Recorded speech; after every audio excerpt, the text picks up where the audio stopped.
The Warriors are back. The ball moving, up-tempo, reigning 3-point assassins, Golden State Warriors are firing from all over the court and treating the hapless Kings to a classic Warriors third quarter blowout. I.e., the Warriors are starting to look like every other team's worst nightmare, giving 29 teams flashbacks of 2015. The Warriors' second matchup with the Kings is a great example of the impact of both coaching and player adjustment after scouting their opponents. This is clearly an overall high IQ team, and those of you who have seen my prior videos know the results of this game isn't surprising to me one bit. Analysts have counted out the Warriors, but clearly the Warriors are counting themselves in.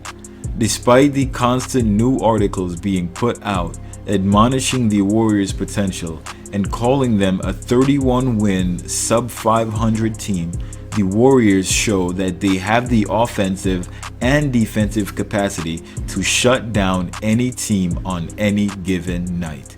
This is the content I live for. Alright, let's get to that intro.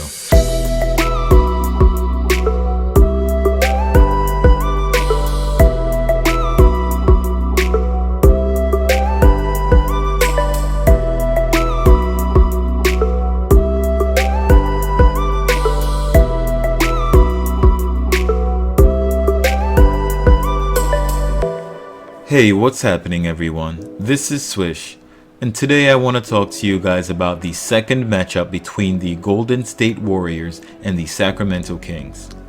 As we wrap up the final preseason game, our guys sent a clear and direct message to the rest of the league. This isn't over.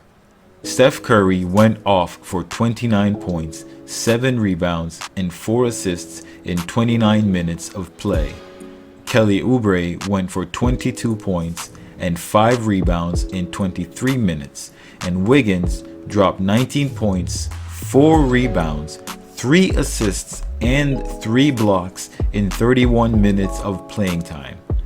Outside of the starting lineup, Wanamaker was pouring in the threes, and the Kings had no response. One thing that was important to note is that despite the Warriors' shots not falling in the first game, they still made the matchup with the Kings close. When the threes are falling like they are tonight, the feeling becomes a very familiar place.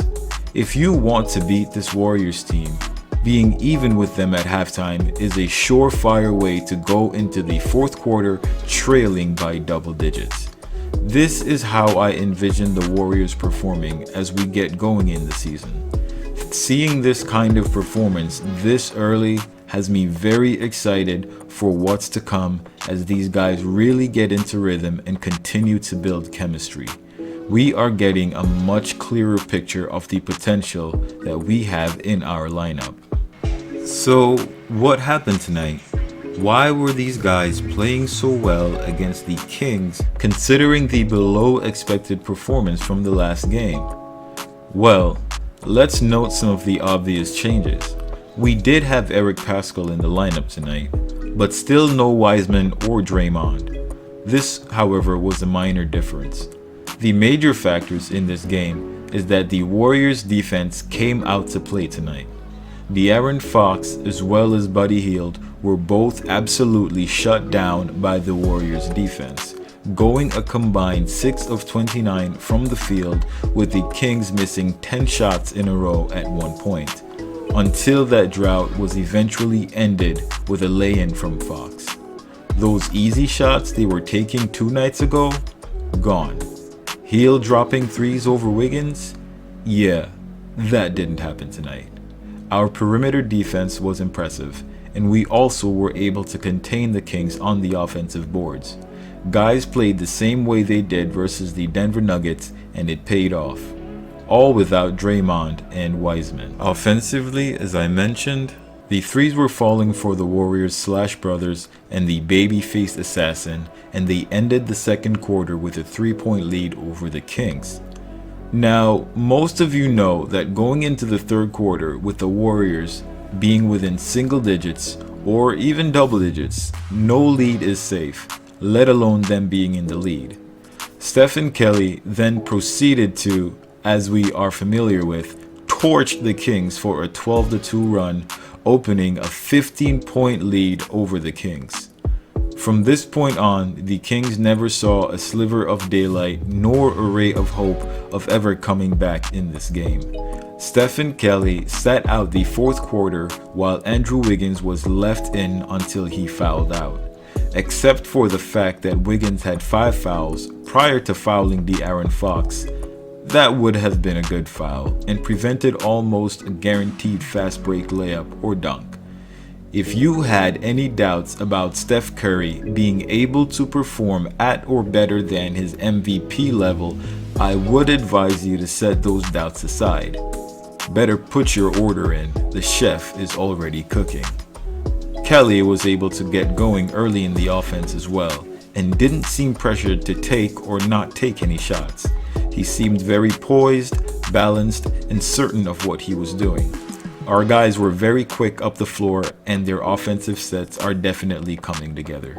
Wanamaker had a good showing today, finishing with 9 points and 7 rebounds in 16 minutes. He got the ball moving and had an overall good game, knocking down a couple timely threes. Poole was okay with 11 points and 2 assists in 19 minutes. Jordan was very aggressive in getting to the rim, which as we go into the season will help him get to the line much more often. He is playing much more physical than we saw him last year.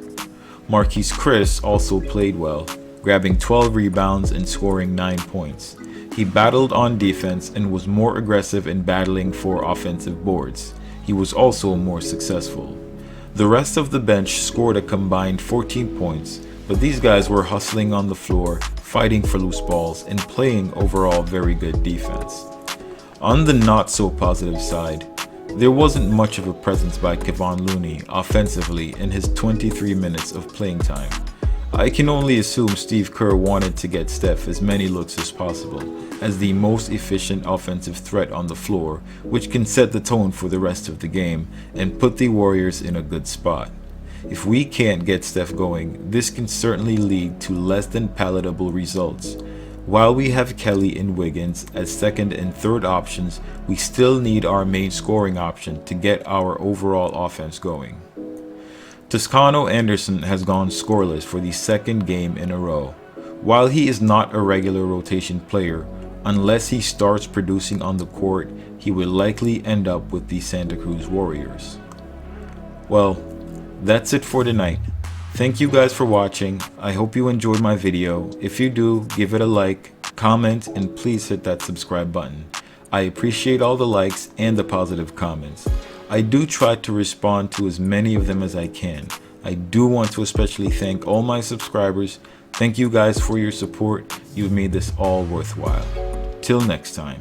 Swish. A block so hard, sweetie get served. Call me Lonzo Ball, bitches get swerved. Usually I don't get down with these girls, but tonight it's on my mind, so I might eat these words. I just wanna